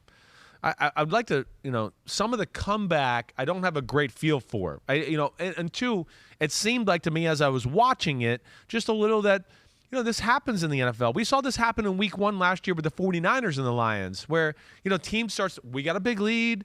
Let's protect it. Let's play safe. You take your foot off the gas pedal a little bit, and all of a sudden it's hard to reaccelerate and put it back together there. And their defense just slowly but surely was, just getting worn down on some, long kind of uglyish drives by the Detroit Lions. It's like hard. As I was watching the end of the game, I kept going like to some of the guys in the room, like, was there a big play I missed? And they were like, no, they're just kind of, 5-yard throw here, 4-yard run here, 8-yard throw here, another 5-yard run. And DeAndre Swift was very good. He they were talented. Able to run the ball really well, and even Jamal Williams had a touchdown or a couple touchdowns. Yeah, in he the had game. a really impressive, strong run on to score 1 for sure. Which if you're a Lions fan out there. Good news is that offensive line is supposed to be awesome. Could be one of the best in the NFL. Yeah. And then you got 2 good running backs behind it. I mean, they should, if they can run like this against the Eagles, they should be able to run against anyone. No doubt. You're right. The Eagles with that defensive line, I was surprised to see that. I was. And then this is one where if there's a thing that we need to watch for from the Eagles, and you and I talked about this a little bit last year, little too vanilla at times. Little too... oh, we're just going to rush 4. Remember, we even said this in the playoff game. Like, you can't just think you're going to rush 4 and, okay and playing bland coverages, and Tom Brady's not going to pick you apart. And so remember Justin Herbert, they went into Philly. He was like 26 of 28. They played Derek Carr, and he was like 28 of 31. To me, I understand when you got good players, you go, oh, we just want to play good, sound defense. But I don't think they're like it's that freaky. This is not Seattle of 2013 where I go, oh, they can just play the same defense and they'll dominate. No. To me, that's the sense I got, and that's a game I'm definitely going to go back and watch the film to get a little bit of a feel of there. But I hope they don't get too simple on that end. Sure. Because they got to force some plays with some of those playmakers and put them in some positions to do that. One of our homies that comments in all the time, Adam Blackall, said, I'm strapped in for a 3-hour pod after all these bonker games. Sorry, Ahmed. Liga will just have to wait. Man, he really does listen. He does listen. No Liga today. No so we Liga can go today. As we're Kristen, going as long as we want. Be here for 5 hours. He goes. Yep. He goes. We only have 7 more damn okays to do. He goes. Adam gave a damn okay to Jalen Hurts, who did look good in this one. Oh, he did. Let's just say that real quick. Just because Jalen Hurts. You've hated him for a long time. I know. I've hated him forever. Right. He's again, even when they came back, he doesn't flinch. His ability to run is a real force. And as we saw yesterday, again, the throwing is better, and his deep ball throwing is the best thing he does. He can throw the ball high up in the air and far down the field. And I know you go, well, what quarterback doesn't? Not all quarterbacks throw their deep ball high up in the air. To me, that is a big mistake. The great quarterbacks throw it high in the air because they know the receiver can adjust properly and the DB can't. And you saw that with A.J. Brown yesterday, so I do want to give him some credit, no doubt. One of the top wide receivers in the game when healthy. You can say the same thing about Tyreek Hill. New team with the Miami Dolphins, pairing up with another quarterback that you hate to his core, Tua. You're such a dick. if you are listening for the first time, they're like, is he serious? Does he really hate those guys? Some fans would say yes. Tyreek Hill, though, you've always loved him. A couple years ago, you said he was the best wide receiver in football. He's added a new dimension to this Dolphins offense with a new head coach and Mike McDaniel, and they featured him. It was kind of a theme of some of these games. You get a new toy, use him a lot in week number 1, 12 targets, 8 receptions, 94 yards. Wasn't really used deep a whole lot, but he gets the damn okay for the Dolphins as they beat the Patriots 20-7. Yeah, they, they're dangerous. And Tua doesn't have to be a superstar. If Tua just plays the way he did yesterday in that football game, they're going to be fine and dandy all year long. They didn't even run the ball that well. And again, I think that's a pretty big, stout front by the Patriots. So that's not. I don't think. Don't read too deep into that, Miami fans. And I don't think I think they're going to give a lot of teams issues, running the football. But at the same time, I think it's the movement, the look of the offense, and an offense that just fits Tua. And then let alone when you talk about some of the talent that's around him, it's just the perfect match there. And then you get on the defensive side of the ball and go, oh my gosh, there's freaks everywhere on that side of the ball as well. They just are a team that has an incredible look. And, really, the Patriots, first drive of the game, right? You're going, okay, hey, well, here they got a good, first drive plan here, first 10, first 12 plays. Xavier Howard makes the great play to tip the ball in the air. They get the interception. And really, I felt like they never really relinquished control of the game from that point on. I know it got close, and we went, oh, making the Patriots do it, but it didn't really. Not really. No, right? I mean, we got to the 10-0 mark, and when they got to that no man's land on 4th and 7 from the 41-yard line or so, and he had Jalen Waddle on the 4th and 7 touchdown, I was like, oh, the game's over. They're not going to – that offense is not going to come back against this defense and beat the Miami Dolphins, and of course they didn't. And that was an awesome call. I was an loved awesome that call because it was 3rd and long, and the Patriots did not call timeout because you thought maybe they'll want to call timeout to preserve some time to go down and score. They don't have that kind of faith in their offense, and clearly Mike McDaniel does with that long touchdown to Jalen Waddle. And I think that's the thing for the Patriots, and there's going to be a lot of talk about, see, this is what were they doing? Matt Patricia, Joe Judge, and I think that's fair, right? Yeah. I mean, a lot of times we give Bill Belichick the benefit of the doubt just because of all he's accomplished here, but it seems weird. But it is weird. It wasn't like, I mean, you look at what they have. This is not a big play offense, even with Josh McDaniel. Right? They wouldn't be a big play offense. No, they would not, and that's where Josh was special. Because he could go, I'll find ways to pick them apart 7, 8, 10 yards at a time and do that. Again, this is where I got to see it to believe it still with Matt Patricia and Joe Judge. I think they're really great coaches. You know that. It doesn't mean I think they're going to be awesome offensive coordinators the first year ever doing it. This is weird. It is. I don't know why Bill Belichick did this. I don't. I've thought about this a lot lately. We're just going like, why? Why would you do this? Why would you not get a real offensive mind in there? And to me, I don't even mean to go down this route, but I'm just going to throw some of the things that have gone through my head lately here in this situation. It's the end of the road. That's why. That's where I come to. Bill's down in the last year or two of his career. He didn't want to deal with a new offensive coordinator and trying to program him to the New England way of life. So when I got two guys here that I'll just teach them to be offensive coordinators, they know my way of life and how things work here, and let's do that.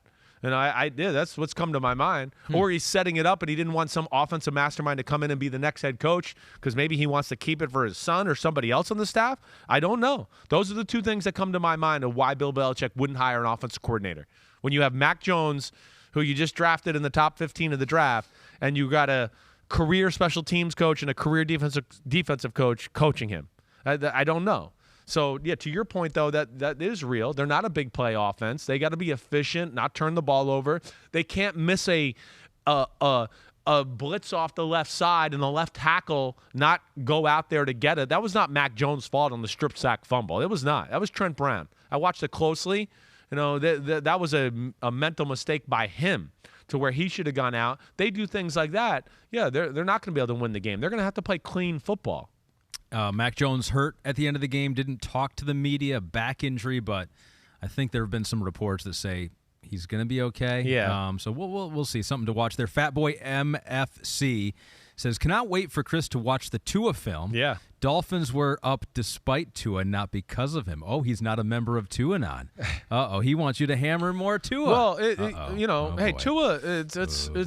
I have seen that elsewhere, though, that Tua wasn't necessarily super, super sharp. Well, he definitely – I mean, Tua, I don't know how anybody can watch the game and go, oh, my gosh, when he has to put all his effort to throw a 10-yard throw, and you're like, oh, my gosh, he tried to throw that as hard as he could, and it barely got there. I don't know how you don't, look at that. But I don't know if it'll matter.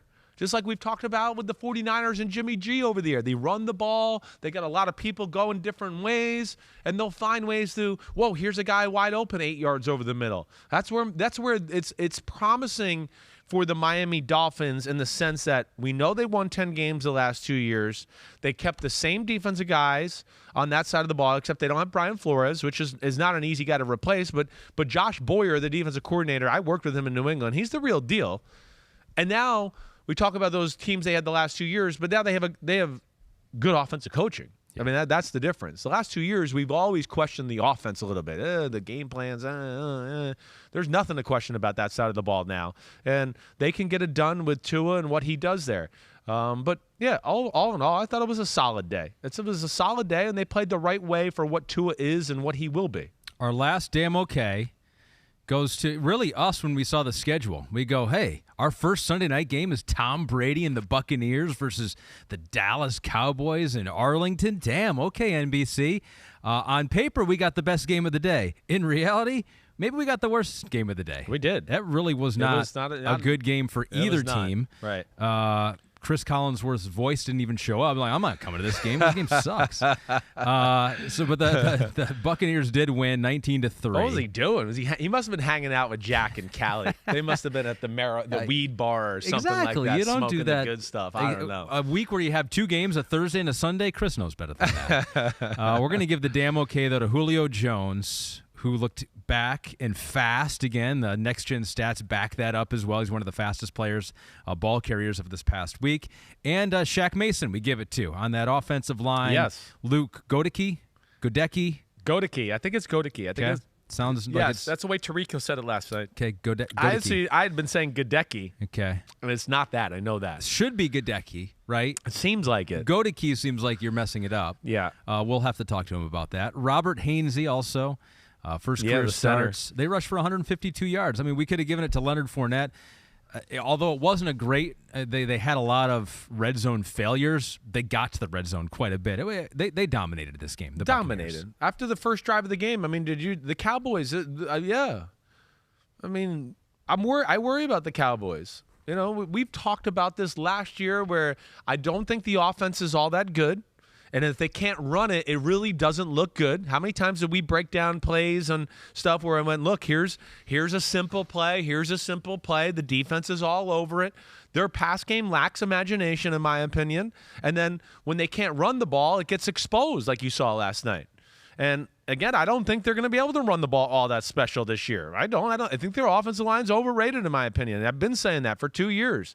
Zeke Elliott's, he's, solid. He's good. That's it. Pollard, he's a good change of pace, got some explosive ability, but needs like holes. He's not a guy that's going to run people over and then run somebody else over and get 10-yard gains. That's not what he is. So they were outclassed last night. I mean, Brady and company were not even efficient on third downs. How many drives did they just move the ball down the field and kind of stalled out on a 3rd and 2, a 3rd and 4, right? Every one of the first half. Right. Deep into Dallas territory. Field goal, missed field goal. Missed third one run, missed a slant route on 3rd and 4. Like it just, they could have easily won this game 35-3. I mean, really could have.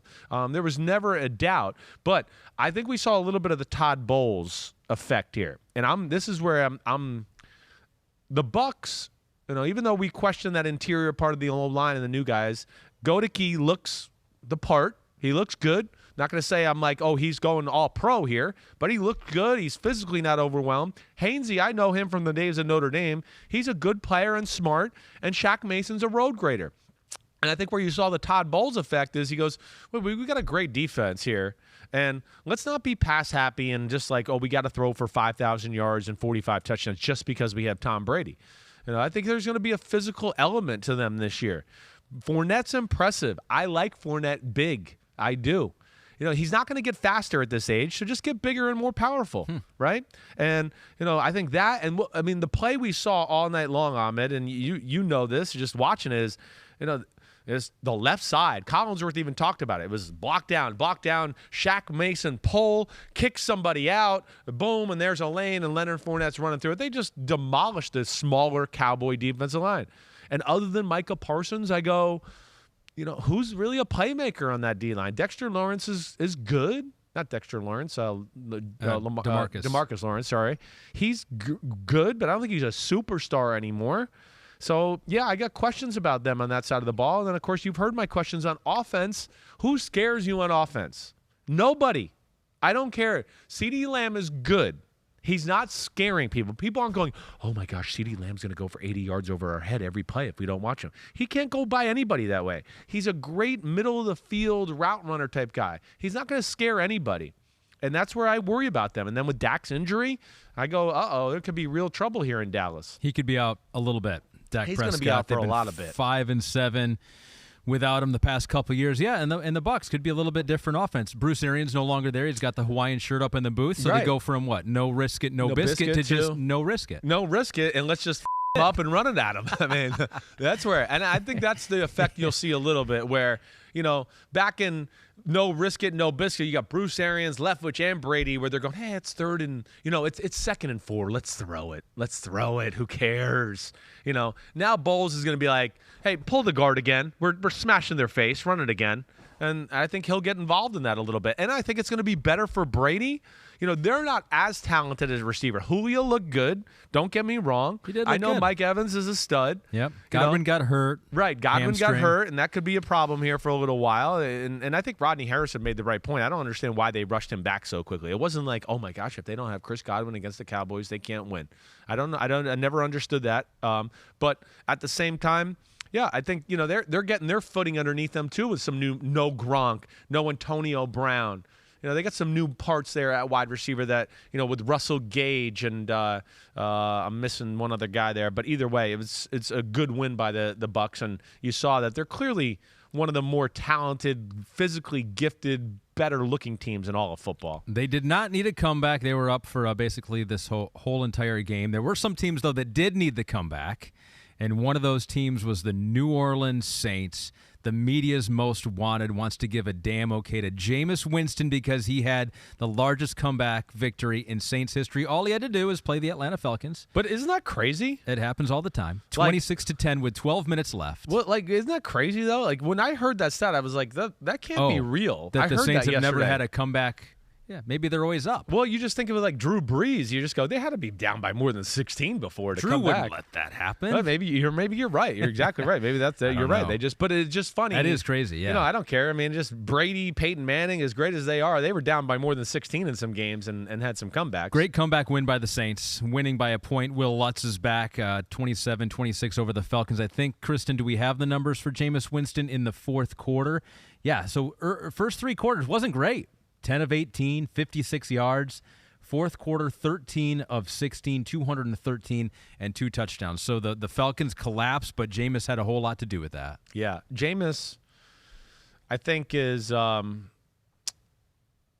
like learning how to play football in the NFL. I was really, really proud of Jameis yesterday. This is another game I want to go back and watch the film with a little bit. It's just because it didn't look like there was anything early in the game. First three quarters, really. I mean, I know the stats show that, but, man, it just seemed like, hey, he's a guy that's not afraid to pull the trigger into some tight windows. And, I'd see replays and go, man, it doesn't look like anybody's open. Dean Pease and them had a good game plan. He led the NFL in throwing into tight windows, 32% of the time, I think it was. So that was number one in the NFL. Yep. So there was and I kept looking, and then he was under pressure. I mean, Atlanta really had a good game plan and stressed him out. He hung in there. I'm not going to mess this up, and we're not going to be down by 20.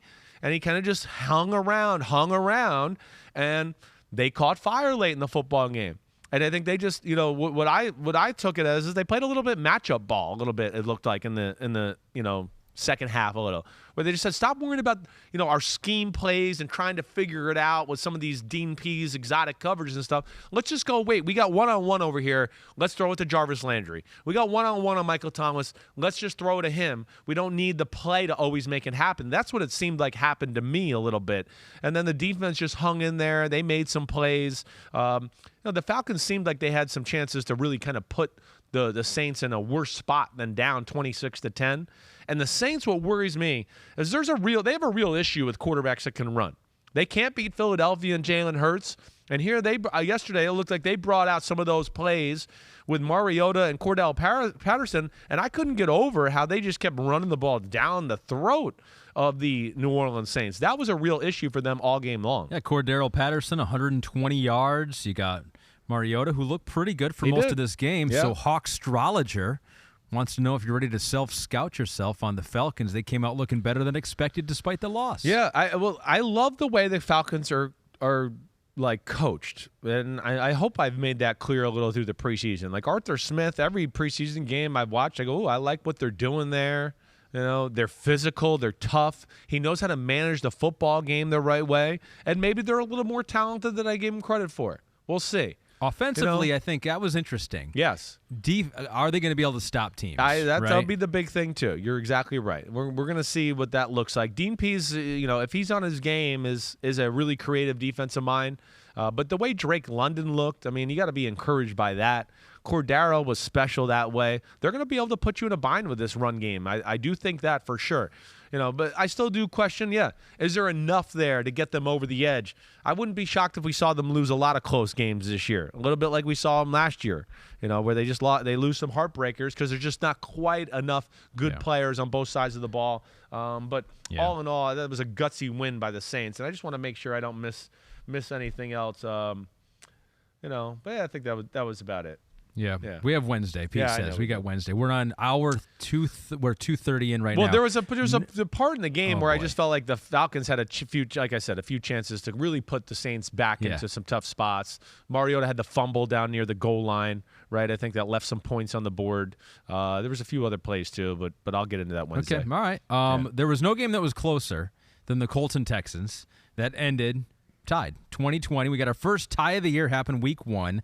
It's one of those games where everyone's mad at the end. I think the Texans crowd was booing because Lovie Smith punted. But that was the right play. Was it, though? I mean, they're not going anywhere. Well, you don't know that. How dare you just fucking call your shots like that? They don't think that. I mean, maybe the division's not very good because no team from this division won, and he had 2 teams play each other. How crazy! That's pretty funny. How crazy that's is that? pretty funny. So maybe, I mean, they're atop the division with that tie.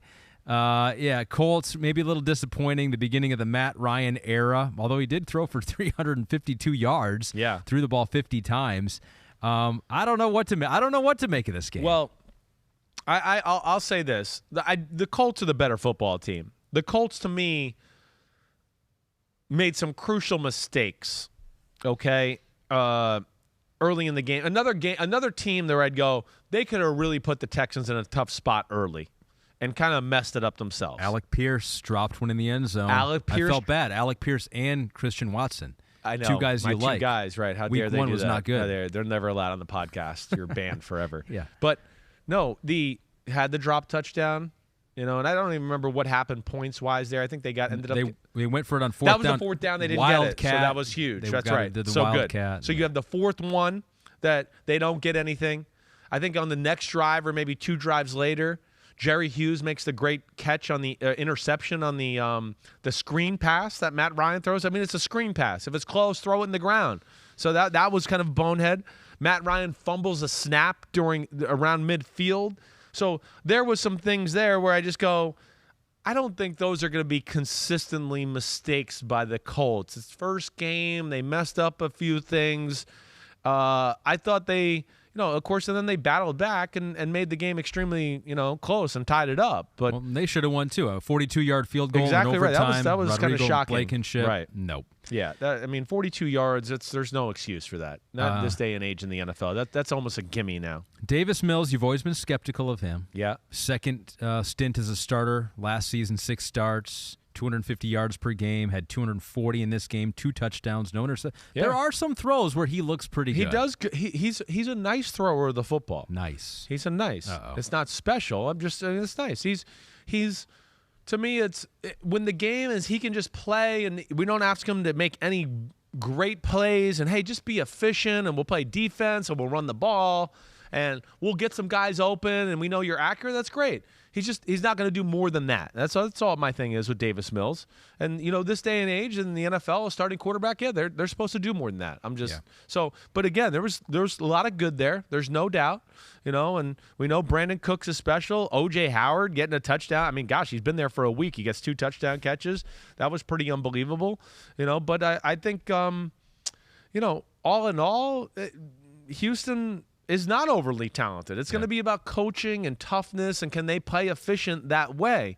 I thought clearly the Colts were the better team on the field. And Jonathan Taylor looked good. I liked that their attitude they kind of brought running the football.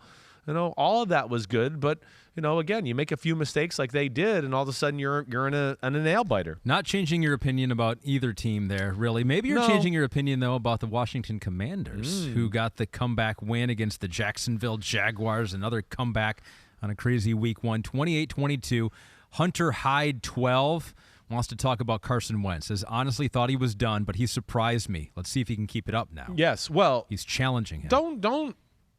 Carson Wentz has talent. We've seen him be really good before, so it shouldn't be a shock, okay? We know that. He can do this. He played good in the preseason. You've heard us talk about that. He's looked good in all the preseason games. And you kind of heard in the preseason, I'm pretty sure I made this statement multiple times where I just went, I don't think they're going to be able to run the ball. I don't think their offensive line's that physically overpowering where they're just going to be opening up holes for, Robinson before he got shot or Antonio Gibson.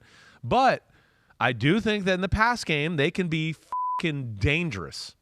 And they are. They showed you. It's hard to match up with those 3 guys at receiver. Those 3 guys can fly on that side of the ball. When you talk about McLaurin and then Jahan Dotson. Ooh, my guy. And then Curtis Samuel to add to that. Yeah. You go, that gives him some options and some weapons, and they were aggressive with some of their plays down the field. And Logan Thomas? It was fun to watch. Logan Thomas back from his injury. Exactly right. I think this is going to be the way they're going to play. I know Ron Rivera probably wants to go, I'd like to run the football and play that way. But I think their best way on offense is going to be through the right arm of Carson Wentz. And I wouldn't be shocked to continue to see this where, he throws it about 40 times a game. And they make big plays, and they rely on him to make the big plays to get it to those receivers. Hoping to see a next step, if you're a Jaguars fan, for Trevor Lawrence, he was just 1 of 6 for 49 yards and an interception on deep passes in the game. Missed a touchdown pass early on to Zay Jones. Oh, another over a couple, because there was one to ETN where he was wide open in the end Etienne was on the right one? That was Yes. Etienne, right? Okay, Yes. good. Yeah, I know. Yeah, I thought it was Etienne. You know, producer Matt Casey tried to correct me a few times. He's like, it was Zay Jones. Yeah, And I'm glad like, you I called know him more out. than you. I'm Yeah, glad I you know called more him out than on you, that. Matt Casey. You're just a producer of a show. I'm the football expert. Yeah, so it wasn't great. Right. There were some. They did move the ball. I think there were times where they moved the ball. They did pretty well. Yes. And Trayvon Walker got a pick in his first game as the number 1 pick. And so there are some positives for the Jaguars. Definitely. They had some self-inflicted they showed their youngness in the game. He missed some throws there, right? They had a drop ball on 4th down at one time where they went for it on another series. They missed a field goal, right? So there was a little of everything to be had there in the football game. There's no doubt about it. And, I'm trying to remember Trevor's interception. I can't remember it exactly off the top of my head. But, again, I like the look of the Jaguars. I do. Learning how to win and play the game in a manner into which it sets you up to win is not easy in the NFL. And I always go back to one of my first starts.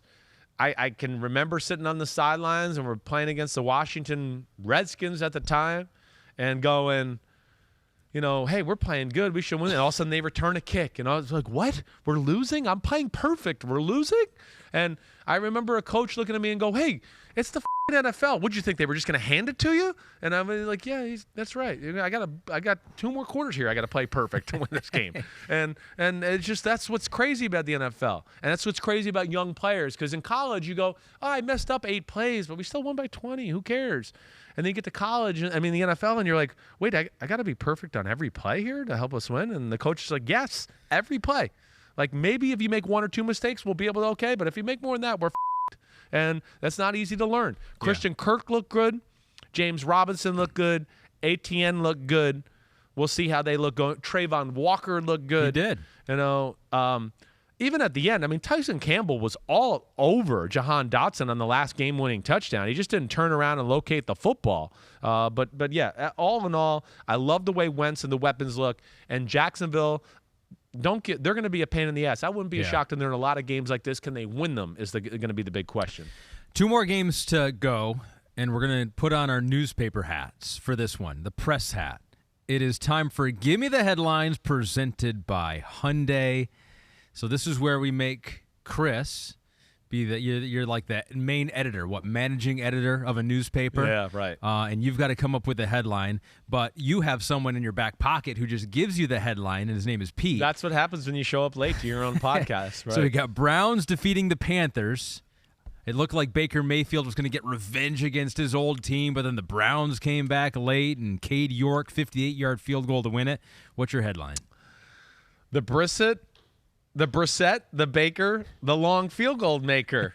I do like that one. Is that a play on like the what is that? The brisket, the basket, the butcher, the baker, baker, the candlestick maker. the candlestick maker. Yes. That's what it is. Okay, That's great. You can tell that Pete has young kids. Yeah, right. Still in that apparently, yes, that that's realm. Right. Yeah, very good. Yeah, this one, we could go for an hour on this game probably with all the different things. Cleveland ran the ball again. Yes, like new quarterback. New phone, same thing. I'm surprised they ran the ball with that success, but you're exactly right. There's no doubt. But the Panthers got what they did not have last year in big playability. Robbie Anderson with 1. So I don't know. Is this another one of those games where both teams walk away? Yeah, if you're the Panthers, you had that game won, but you probably feel okay about it. Yes, You should. They couldn't do shit early. They could not do anything. Baker couldn't do anything. They couldn't run the ball at all on Cleveland. They had issues and got down 14. What was it? 14-0, right? And really 14-0. Baker throws a bad interception, and then they had a bad pass interference call. It wasn't a bad call. The guy was in the right place. He was all over the receiver. He just, again, another guy that didn't look up to locate the ball, and then Cleveland gets the ball at the 1-yard line, right? So touchdown, 7-0.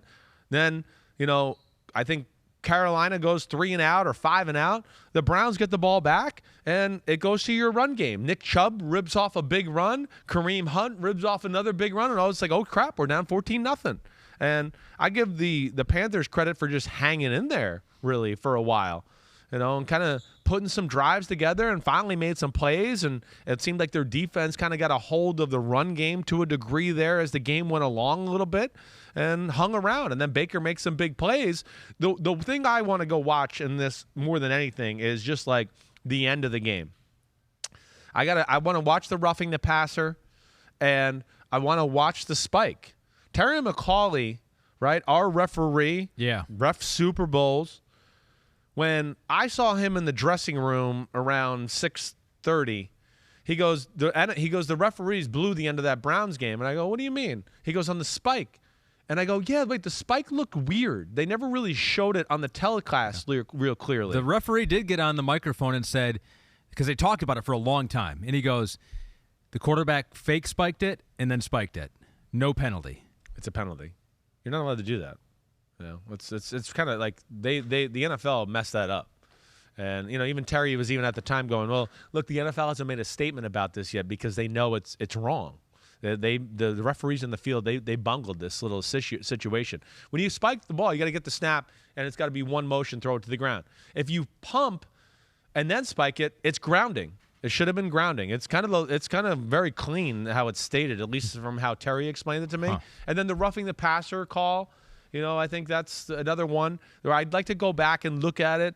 And I kind of saw it in real time. I haven't seen enough replays of it yet. They called the old forcible blow to the head call on Jacoby Brissett, and that gave them the ball at the 40-yard line. That was a big play to kind of get their drive started. So those are things I definitely would like to go back and just get a little closer look. But it seems like there's a little controversy at the end of that football maybe that's game. one of our deep dive games on Wednesday. Graham Bailey says, Cade York, that is why you take a kicker in round 4. Does Chris think this could become a trend? By the way, that 58-yard field goal could have been good from another – it's halfway up the 20. net, right? No doubt. I was like, that was almost a 60-yard field goal? He crushed that. And I think it is going to be a trend because I think what you're seeing is these guys are weapons. I mean, they're real weapons. Middle of the round, middle of the draft. If they're that, they've got to be head and shoulders above everyone else. They got to be a guy that you go, yes, we've seen 50-yard field goals throughout his college career, and it's down the middle all the time. But, yeah, when it gets to – whoa, we think we got a Justin Tucker or a Chris Boswell or a Robbie Gould or that type of guy, I got no problem with a 4th-round pick. And they're going to win you a lot of games that way. Just like we talked about, it's the way the NFL is set up and the end of the games of the quarterbacks, the 2-minute drive, damn, you just get to the other team's 40-yard line and you're kind of guaranteed to win the game if you're down, down by less than 3. It's an unbelievable, thing to have at your disposal for a football team. But, good victory for the Browns. Myles Garrett was a beast. Their defense played really well for the most part. And really, I just look at it. They gave up, like the big seam pass to Ian Thomas and the big pass to, Robbie Anderson. Other than that, I felt like it was hard to get anything going for that Panthers offense all game long. Pete has given us the pool reporter conversation with the referee after the game. Cool. The reporter asked what about the fake spike, and the referee Rogers said, after discussion, we determined that stepping back does not disqualify the quarterback from spiking the ball, and we allowed him to do that by rule. And the reporter goes, did he step back? And the referee goes, yeah, his right foot stepped back. So he's not really addressing whether his arm kind of faked a spike there. He's just saying it was a step back, and I don't know. Yeah, they think maybe he bobbled the snap, and that's why it looked funny. That's where I got to see it again. Go back and they look didn't at really it. clearly show it on the telecast to ever really show it. So we'll check that out. But either way, gutsy win by a talented football team in Cleveland, and if their defense can play like that, and then they can run the ball, and Jacoby Brissett just not turn the ball over, they're going to be a pain in the butt. Doesn't matter if there's no Deshaun Watson or not. They'll be tough to beat because they got a lot of talented guys across the roster. Ravens are tough to beat whenever Lamar Jackson is on the field. Final game to talk about, the Ravens beat the Jets 24. What was the final score? 24-9. Yeah. Jets got 9. And they were kind of in it for a little bit there. Yeah. Not a great game. There were some big plays for the Ravens. Right. What's your headline on this one? I think you're – I got a headline here. I forgot. Yeah, that's the whole point of the segment. I've totally lost where I am. No money, no problems. Yeah. Well, Lamar still has money. Yes. But he's not poor. Yeah. But he doesn't have the $200 million in his pocket correct. yet. Right. Yeah, That's what we're waiting for. Hey, all our eyes were on him. I mean, they were all on him. We all want to see. Didn't play in the preseason. Just talk about him being bigger and thicker. The contract situation. It's a stressful situation. It's weird for a team that I think is a Super Bowl caliber team. I'm really proud of Lamar Jackson. I know it wasn't like efficient and Mahomes or Josh Allen and 300 yards and 5 touchdowns and all that, but this is where I liked it. First off, their run game is not clicking yet. And damn, Jawan James hurt. That stinks. Another injury to their O-line. It's unbelievable, Baltimore. They are snake-bitten at the O-line position. Can't run the ball. Jets playing pretty good defense. And I'm not comparing them, but like Jameis Winston, let's just hang in here. This is where I look at Cincinnati and go, what the were you thinking? Just play ugly for a little while. Get a feel for the game. Okay, we're up by 3-0 in the second quarter. Who gives a shit? You're better. The longer we play, the better team will rise to the top. And I feel like that's what happened in that football game. He wasn't going to take any chances. He really didn't make any bad decisions the whole game other than the interception, I think, early in the fourth quarter. But, when the opportunities presented themselves for a play, he made them. I mean, his 3 big throws and really a big pass interference that set up the first touchdown pass to Duvernay, those were the difference in the football game. He had a good feel for, our defense is – coaches told me they're going to dominate the Jets, and it's Joe Flacco and all of that. And then Lamar just made 3 big-time throws, in my opinion, that was the game. That and the fact that their defense was dominant, it just felt like the Jets really never had a chance in this one. Daniel Kunimoto says Lamar Jackson, with all the pressure from the contract, started off slow but had one hell of a game, so he agrees with you. And Wilson 2X is a Jets fan that wanted a silver lining. He said, damn okay for that Jets defense. They did look incredible at the first half, did great to contain Lamar, went downhill after that busted coverage by Joyner.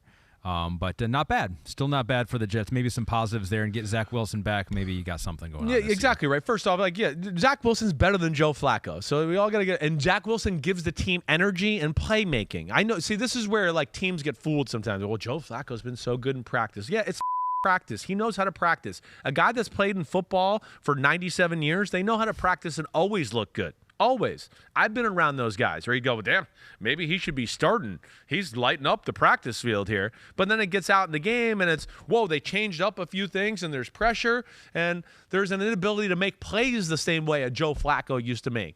Zach Wilson is going to bring some of that to you.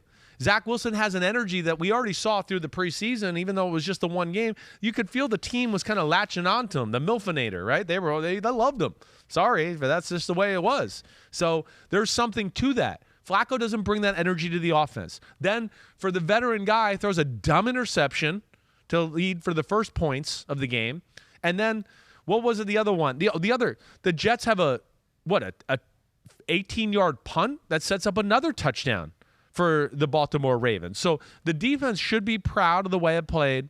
Offense, yes, there's work to do. Michael Carter, the running back, looked very good, right?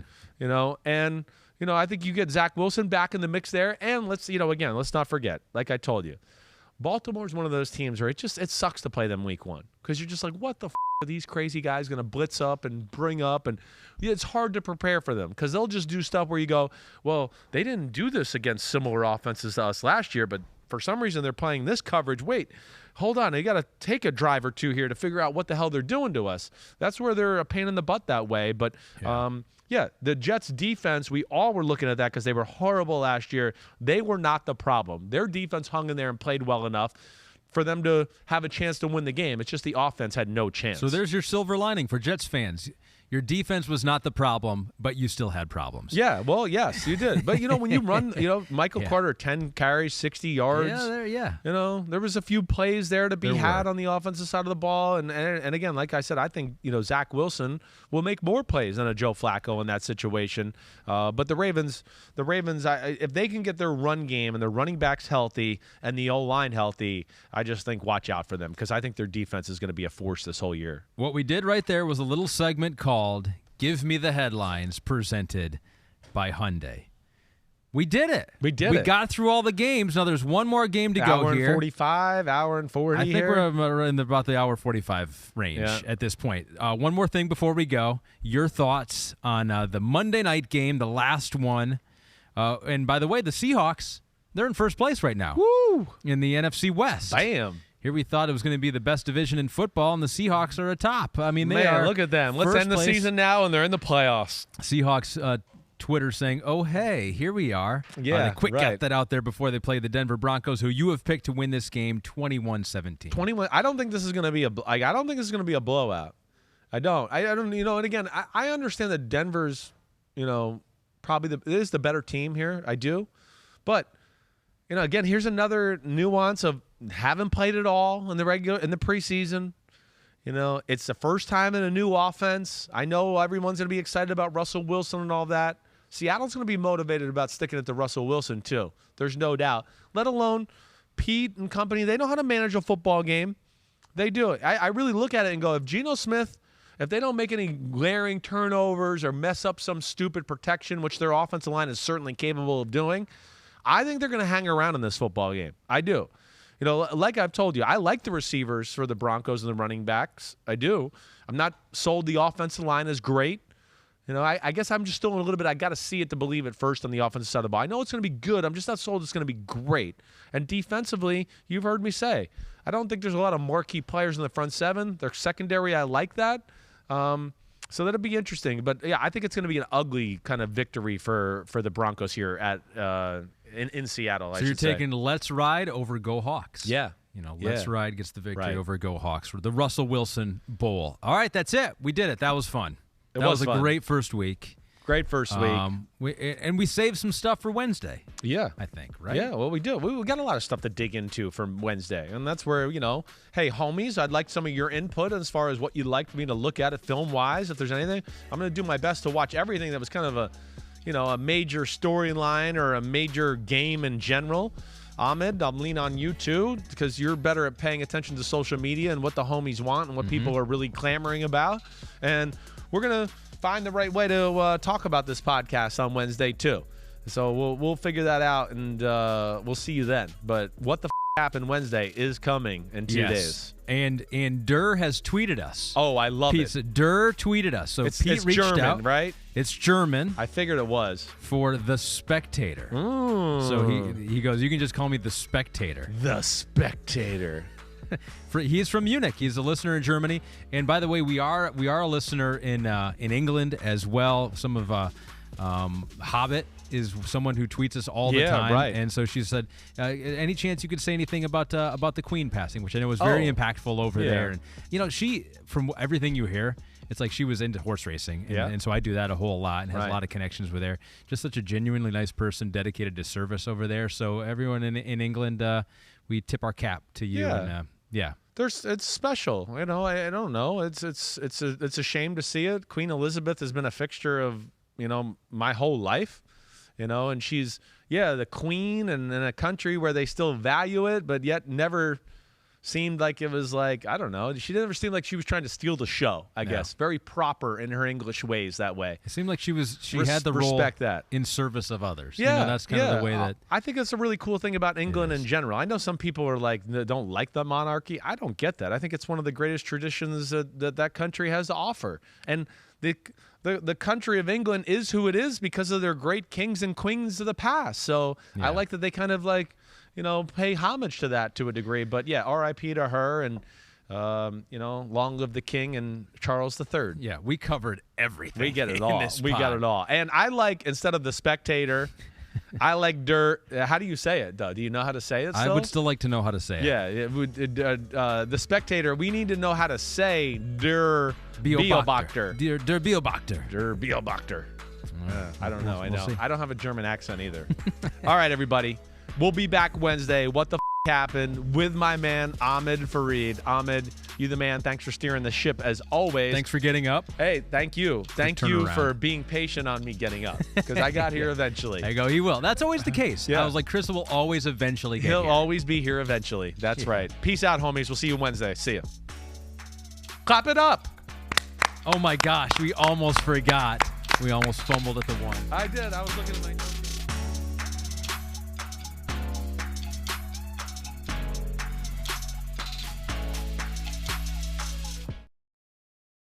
Hi, I'm Mike Tirico, and thanks for watching. Make sure to hit subscribe for the latest news and highlights from NBC Sports.